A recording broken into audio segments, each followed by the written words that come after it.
ഈ സന്ദർഭത്തിൽ ഓർമ്മിക്കേണ്ടത് നമ്മുടെ മാതാപിതാക്കളെയാണ്. റൈറ്റ്? സമ്മതിച്ചോ? ഇല്ലെങ്കിൽ നിങ്ങൾ ഇവിടെ ഇരിക്കുമായിരുന്നോ എന്നൊന്ന് പറഞ്ഞു.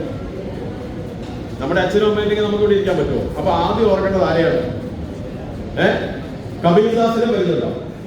എനിക്ക് വരികയുള്ളൂ. നിങ്ങൾ പറയുന്ന ആളാ. കബീർദാസിനോട് ചോദിച്ചു, ഈശ്വരനും ഗുരുവും മുന്നിൽ പ്രത്യക്ഷപ്പെട്ടാൽ ആദ്യം ആരെ വണങ്ങുന്നു? ആരെ കുട്ടി കേട്ടില്ലേ?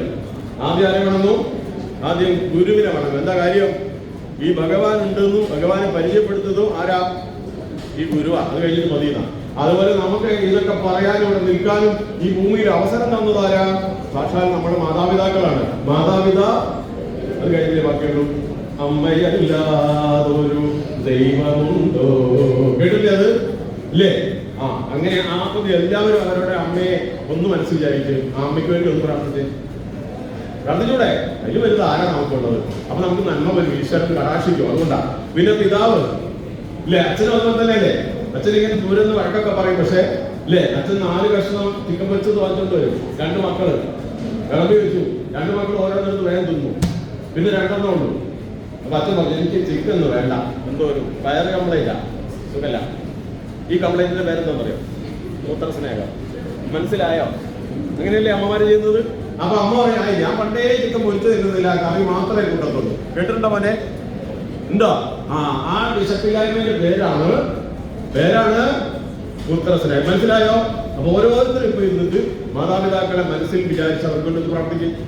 ഞാനിങ്ങനെ പറയാൻ കാരണം, ഭൂരിപക്ഷം മക്കൾ ഇന്ന് കാനഡയിലോ അമേരിക്കയിലോ ആണ്. വാട്സാപ്പിലൂടെ കണ്ടിട്ട് ഞാൻ അടുത്ത കൊല്ലം വരും, അതിന്റെ പിന്നത്തെ കൊല്ലം വരും എന്ന് പറഞ്ഞു. കഴിഞ്ഞ ദിവസം ഒരു മകൻ വന്നു, അമ്മയ്ക്ക് സീരിയസ് ആയിട്ട്. ഒരു മകനേ ഉള്ളൂ, എഞ്ചിനീയർ ആണ്, കഷ്ടപ്പെട്ട് പഠിച്ചതാ. അപ്പൊ വന്നിട്ട് 5 ദിവസത്തെ ലീവിന് വന്നത്. സീരിയസ് ആണെന്ന് പറഞ്ഞ് വന്നതാ. അപ്പൊ 5ാമത്തെ ദിവസം കൂട്ടുകാരോട് പറഞ്ഞു, ഒന്നും ആയില്ല. എന്ത് വെച്ചു? 5 ദിവസത്തെ ലീവ് ഉള്ളൂ. ദൈവമേ, ഇത് ശരിയാണോ തെറ്റാണോ? ഇങ്ങനെ സംഭവിക്കാറുണ്ടോ? ഇല്ലയോ? ഇല്ലെന്ന് പറഞ്ഞാൽ എനിക്ക് എന്റെ കുടുംബത്തിൽ തന്നെ പറയാനുണ്ട്.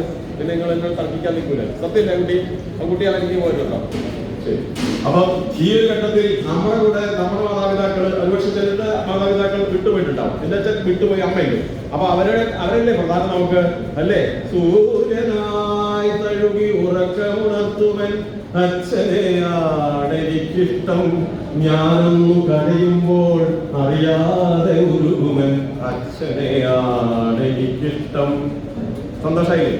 മനസ്സിലൊരു നനവൊന്നുമില്ലേ? ഇപ്പോ അതാണ് നമുക്ക് കഴിയണം. അത് ഗുരു പഠിപ്പിച്ചതാണ്.